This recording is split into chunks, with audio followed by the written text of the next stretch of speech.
Welcome to Evilive, the live media commentary show that answers the question, are you shaming the devil by telling the truth? Subscribe if you're new to the channel, because today we are reviewing What We Do in the Shadows, Season 4, Episode 6, Go Flip Yourself. Hell, yes we are. And can I just say, this episode was everything I had hoped it would be. It's so funny.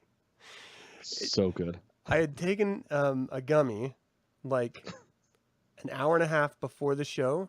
And so when I started watching the show, I was like, okay, this is clearly, that type of a show. Mm-hmm. And about 4.5 minutes later, I was like, what the fuck are we watching? I thought we were watching What We Do in the Shadows. What the hell are we watching?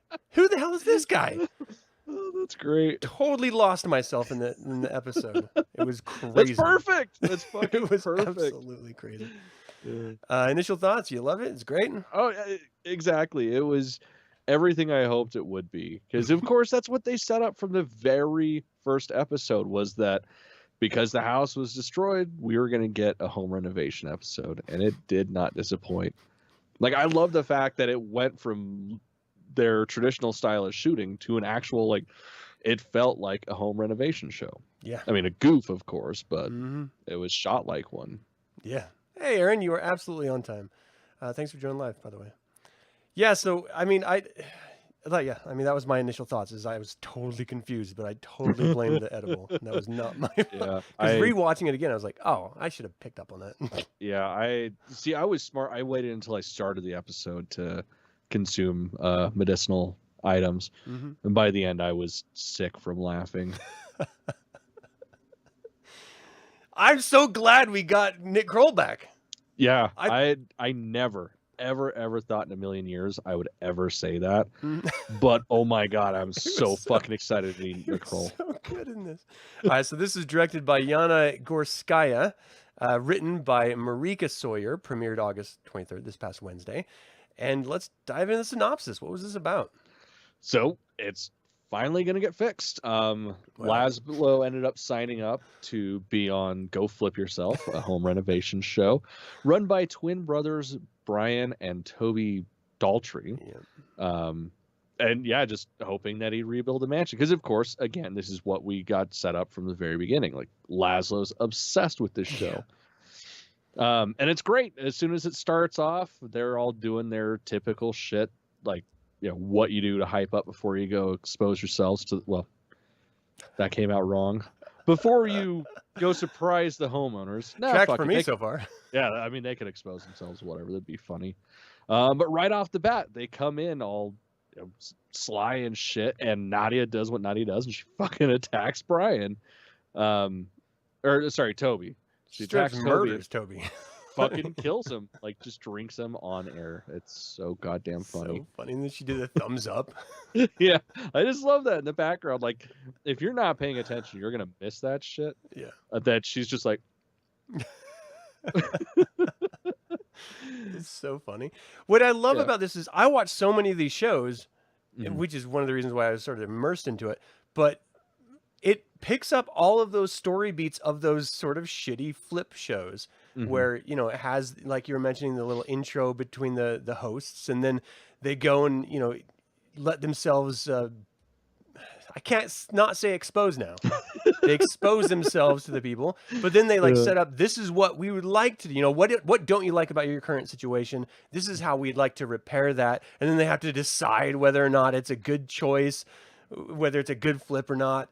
And then they go forward with it and stuff. So it had all of those elements of what make a regular home and renovation show. It was in What We Do in the Shadows, which was just so really, really funny and appropriate. Yeah, because, I mean, what other kind of show can you get away with this kind of shit? Yeah. This is the kind of stuff that would be, later seasons of a long episodic show. We went from Jersey Devil to Go Flip Yourself. Yeah. This is X-Files in, the 8th or 9th season type of shit, where they're just like, fuck it, that's what this episode's going to be. Yeah. And you just buy it. Let's just be weird. Love it. Totally okay. Totally okay. Yeah, it wasn't until the very end where they did that extra sort of flip on us, the viewers, that we were like, whoa, wait, what? But up until that point, I really thought they were going to fix the damn house. Yeah, because that's what it's set up for. And I it's was great so excited. Because, yeah, he's showing all the renovations, like what they're going to do. You know, Nandor's going to get a man cave. Laszlo's going to get a walk-in closet. Because they don't need a room. They just need a closet for that bitchin' hat. Is home really where the wine is? Yeah, love that shit. And then, of course, the big reveal is Guillermo's going to have a bedroom, not just a little cubby under the stairs. Yeah. I like how he sort of tricked the host into that. Yeah. Saying he was an engineer or something. Like, no, we have to expand on it. And then that was used as the excuse to take away the gold toilet, which is what drew in Nadja to the change, and took away the home is where the wine is picture that drew in Nandor.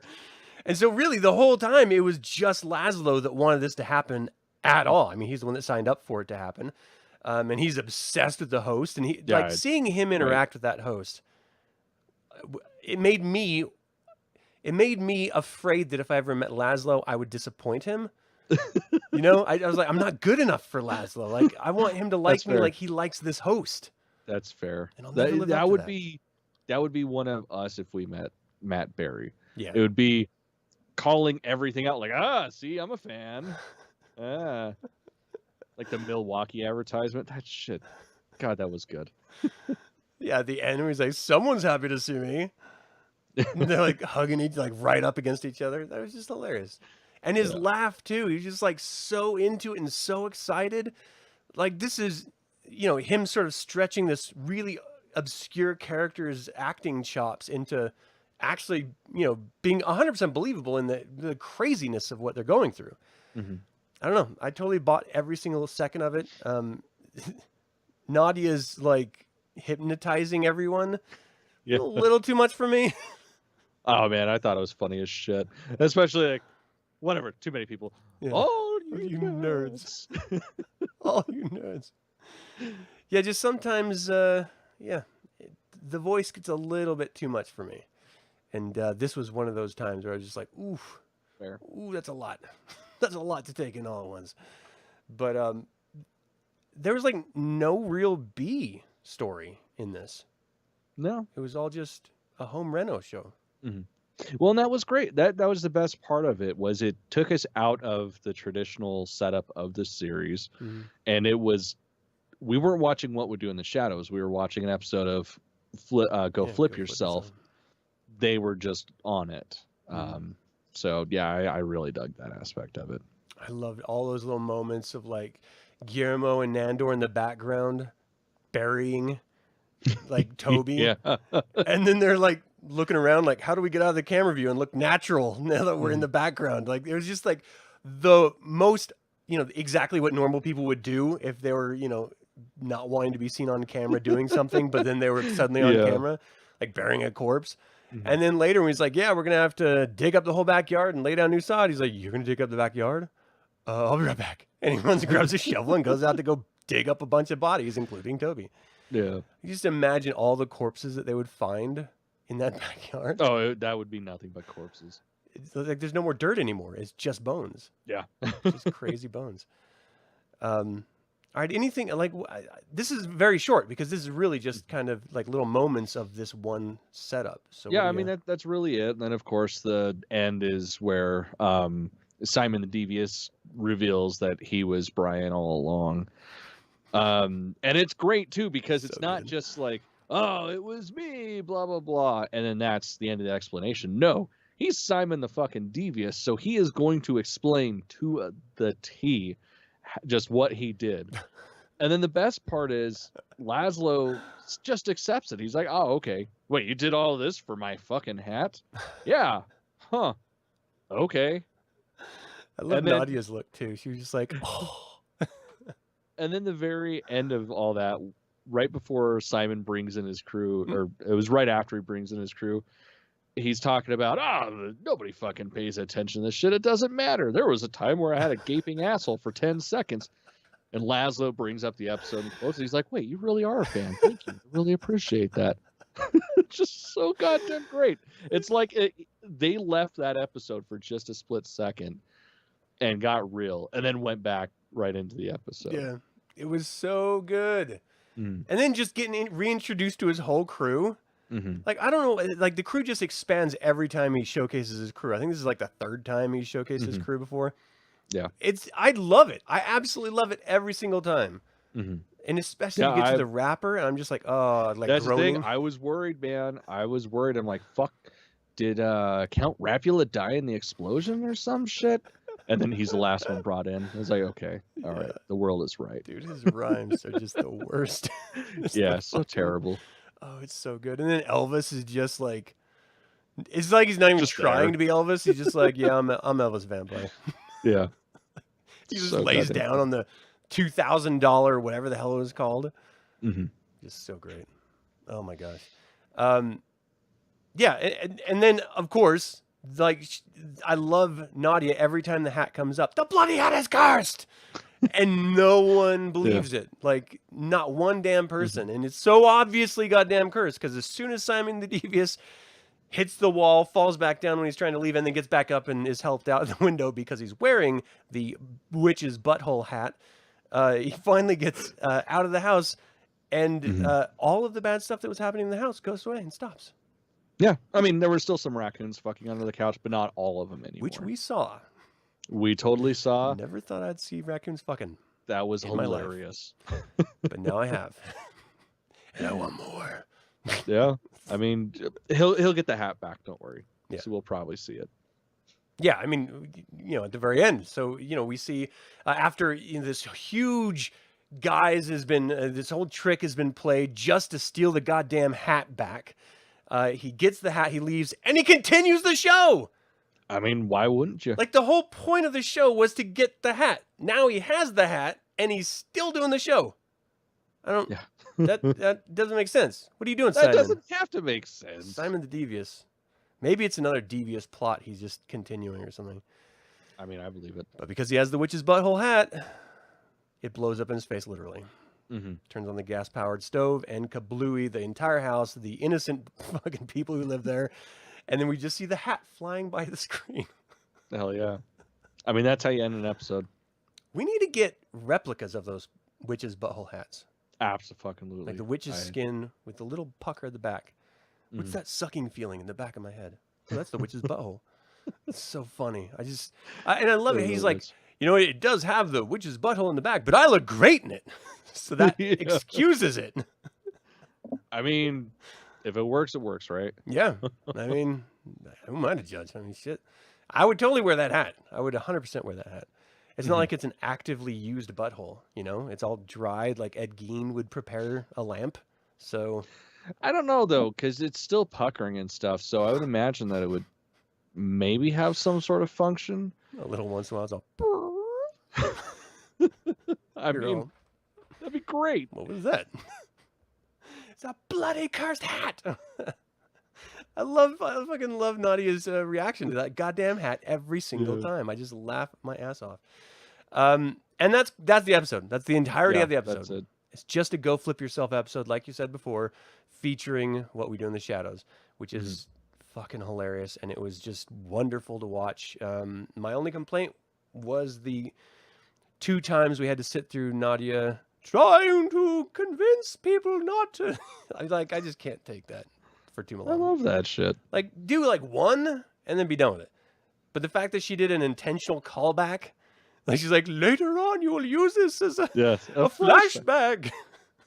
Well, and see, you're actually wrong right there, Adam, because we got it not twice, but we got it 3 times if you watch through to the end of the credits. Yeah, that's true. Times 2. So every once in a while, they'll do like a mid-cutscene scene. Mm-hmm. And every time I'm watching the damn end to see if we get that mid-cutscene scene or not, I need it every time. Sometimes they don't always do it, and it pisses me off when it doesn't happen. But like this one, when they're all like doing the aftermath of the show, like giving their reactions to the show, how could they be happy? Like they're all talking about how great it is because all this bad stuff is no longer happening, but the house is still shit. They got a tree in the middle of their parlor. Like, fuck. I just want the house fixed. I'm tired of it being broke. Yeah, that's fair. They do have... Okay, so what are the rooms they got? They got the man cave, which Marwa did. And it wasn't even the go flip yourself people. And then they got the walk-in closet, which is brand new, stark white. But that was it. Like, right? Was there another one? Yeah, no, they didn't do shit else. I love well, I love that when they were doing the before and afters. Yeah. All they did was move the lamps and put up like goofy white people decorations. Yeah. It was great. Just like little baubles. I love balls. A little bowl of balls. Everyone loves balls. Yeah, it's just so fucking ridiculous. It was just so great. Okay, what was your favorite part of this episode? New York City. It gets me every fucking time. It's so stupid.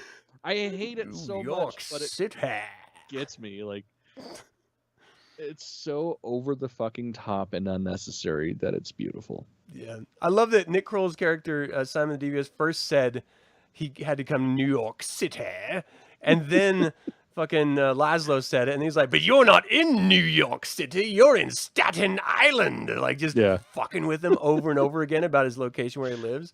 Yeah, so goddamn great. I want Simon Devious to always come back. Like, give me one episode in every season. I will be happy. Same. And I fucking hate Nick Kroll usually, so, it's amazing just how much I love that character. Yeah, it doesn't make sense that it's so good. He's like the most vulgar too.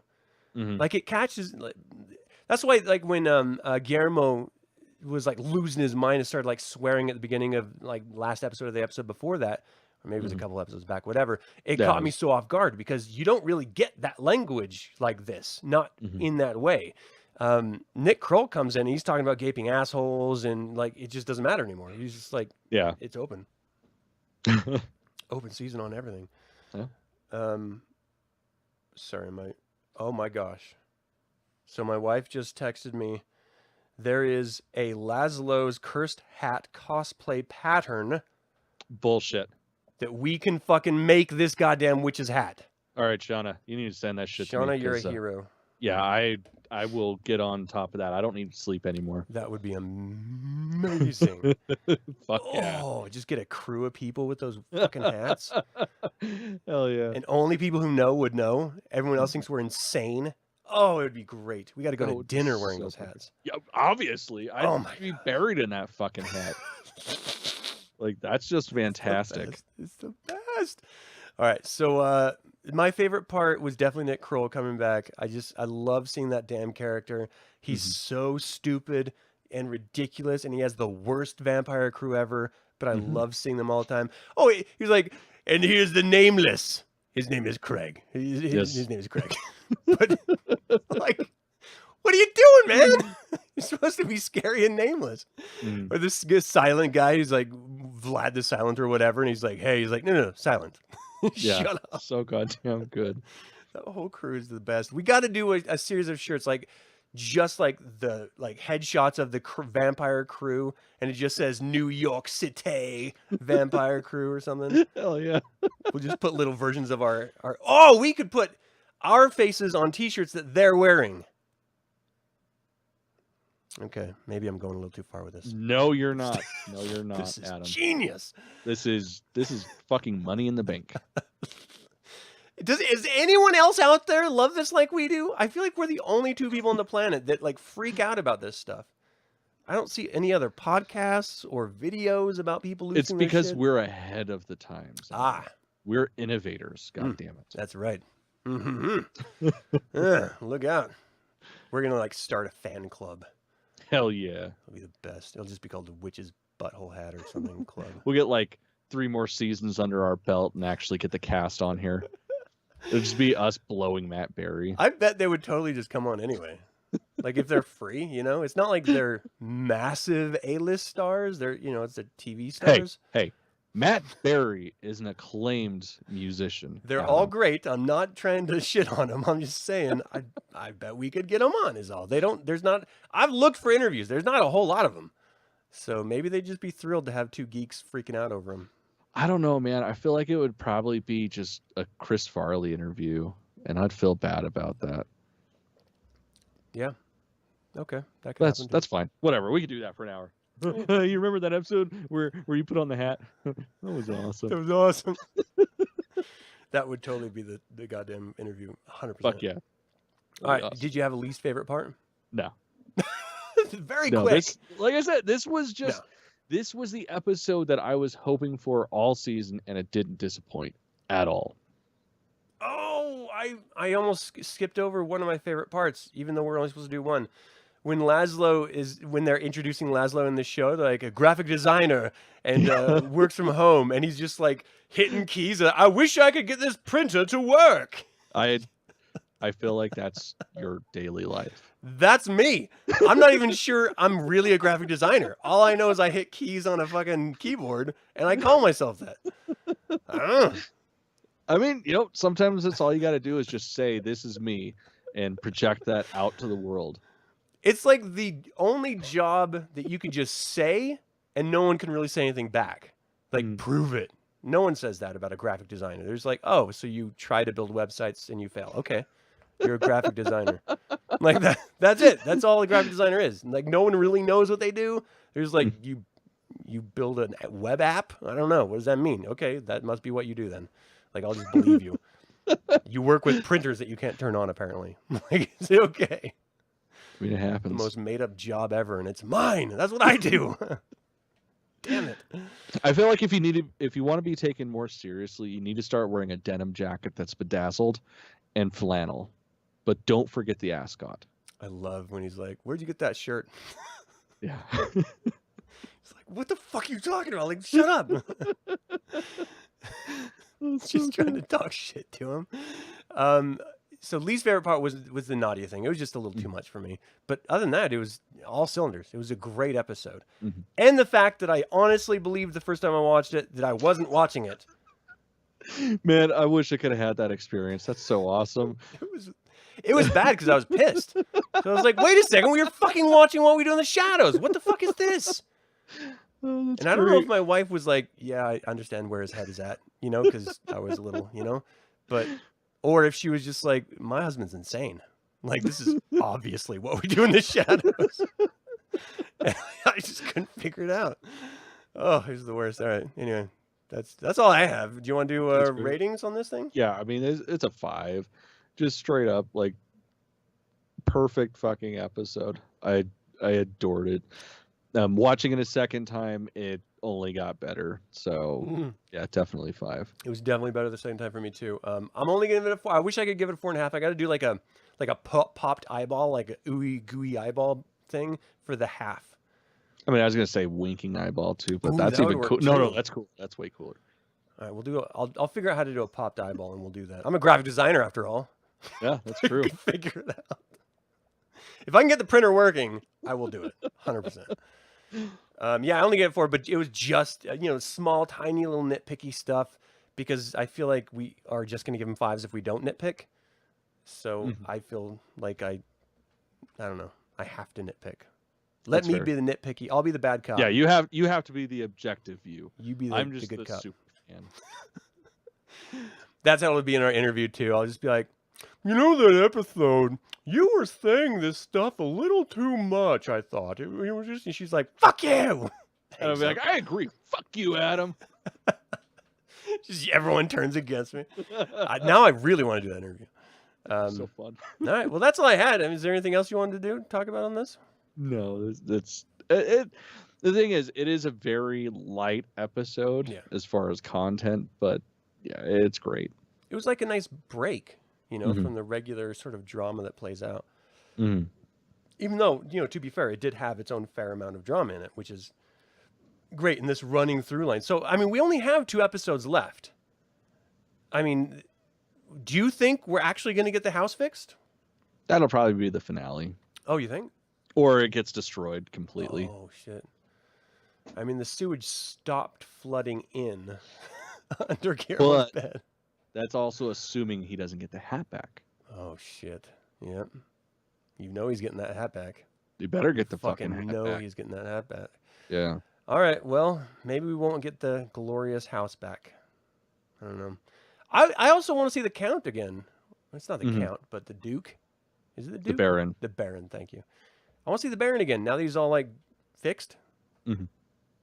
I don't know. And we still have 3 wishes floating out there. Yeah, that's the shit that's getting me. Like it's like one is definitely going to have to be Marwa becoming her own person. Yes. Again. That's a given. But then it's like, what happens with the other two? Mm-hmm. Does the house finally get fixed that way? Oh, that would be amazing. Oh, that would be amazing. I bet he gets rid of Marwa instead of just makes it so she doesn't like everything he likes. Maybe. Oh, because he did straight up say how annoying she was in this episode. Which I guess that's the B episode, right? Because it's she likes everything he likes, and so she creates this man cave, but then she wants to be in it. Yeah, and then she straight up walks him out. It's fucking funny. She's like, "Oh, I think she made this for herself, not for me." So like, I don't know. Like, something's got to give this next episode, right? Marwa's got to be fixed or go. Like that's it. Yeah. He needs his man cave. And he needs that sign, "Home is where the wine is," because it has to be accurate. Really does. He wants to make sure it's accurate. I loved it when he was like, "Imagine yourself behind the bar." He's like, "Yes," and he puts his hand on. He's like, then the guy comes behind me, and he's like getting fucked from behind. He's like, "We'll get a skylight right above Guillermo's toilet so we can watch him." God damn it! This show is just so perfect. He's like, it includes something about like, this is what homeowners want about the viewing angles, right? Or something like that. It's just like the most absurd, stupid shit ever. And the guy's like, "Who's hosting this show, me or you? And their little zings and their fucking, the stupid digs that he does on his brother and Right. landscaping and manscaping and whoa. So stupid. But like, that's how those people are. Like, but aren't they in a real show? Like, do they do a real show together, those two twins? They're comedians. Oh, is that what it is? Okay. I was just like, fuck, man. This is crazy. I can't wait to see who they get next. It's just like cameo after cameo on this damn show, and it's amazing. All right. Well, that is all I got. That's all you got? That's all I got. That is all we got. Thank you all so much for tuning in. And like it or not, as always, evil spelled backwards is live, so get out there and be a little evil, huh? Hell yeah. Evil. We got to do those hats. Fuck yeah.